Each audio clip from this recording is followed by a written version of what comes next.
Hello and welcome back to the Lit Cave.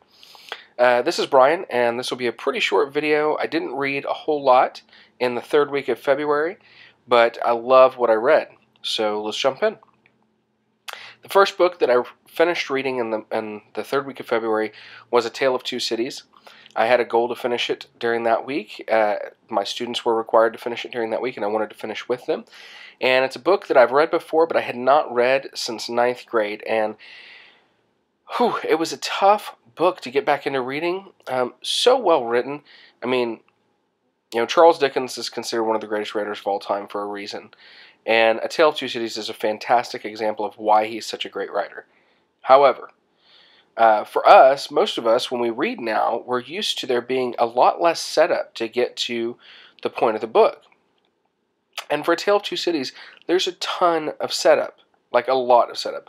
The whole first book is setup, and there's a lot of stuff in book 2 that's set up that's really slow, and it's not until really right before you get into book 3 that the story really starts to pick up steam and become very, very interesting.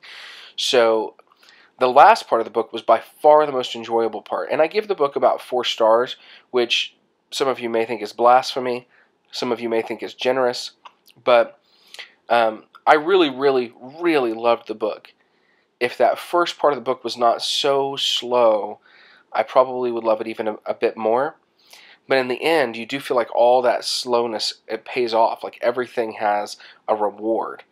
So that's really great, and that's a remarkable feat for an author to accomplish in a book like A Tale of Two Cities. So I'm really glad that I finished it, and it gave me hope that I could read another classic of that caliber. So I do have another classic that I'm really, really eager to read, and it's much, much longer and a little harder, and so I'm a little nervous about jumping into it. So I'm going to take a break before I start reading it, and when I read it, I'm going to read it slowly over a long period of time, but that will be Les Miserables.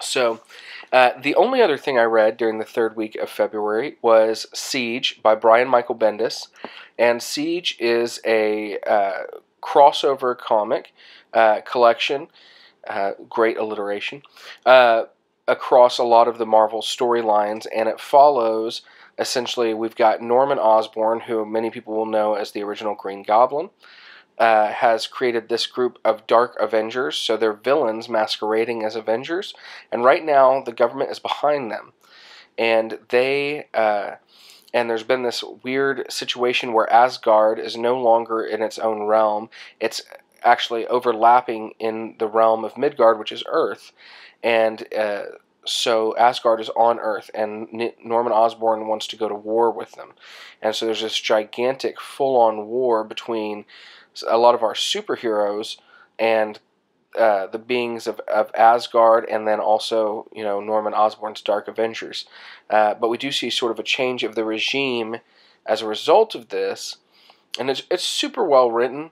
One of the things Marvel Comics does really well is it talks very powerfully about the dynamics of politics in a way that does not bore the snot out of you. So if you can grasp that, if you can stop and kind of think through the ideas of leadership and the way people wrestle with thoughts, it's a pretty powerful story, and really well written.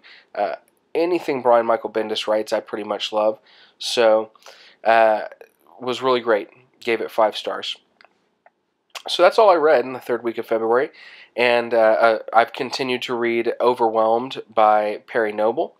And as I go into the last week of February, I will continue to read Overwhelmed by Perry Noble. I'm really enjoying it. I've not been able to read quite as much as I'd like to this last week just because of some things going on, but I'm going to pick back up with that. The other thing I'm going to do, I was trying to read Beautiful Chaos by Kami Garcia and Margaret Stohl, and I don't do this very often, but I just have almost no interest in that book right now. And I'm going to give it some time and see if some interest comes back up. But I got to say, that's kind of how I felt about Beautiful Darkness as well. And if I don't see that interest stir up before long, I may just go ahead and get rid of the book series. Because it's not often that I'm so uninterested in a book series that I can't bring myself to pick up the next book. So instead of continuing to try and read Beautiful Chaos, I'm going to go ahead and pick up Mistborn by Brandon Sanderson, which I've heard nothing but good things about. I'm super excited to read it, so I'm going to pick up Mistborn. And I can't wait to read that and see what I think about it. So that's what I've got going. Tell me below if you've what you think of A Tale of Two Cities or of Siege by Brian Michael Bendis, and tell me what you think of if you've read Overwhelmed by Perry Noble or if you've read Mistborn by Brandon Sanderson. Until then, see you same lit time, same lit channel.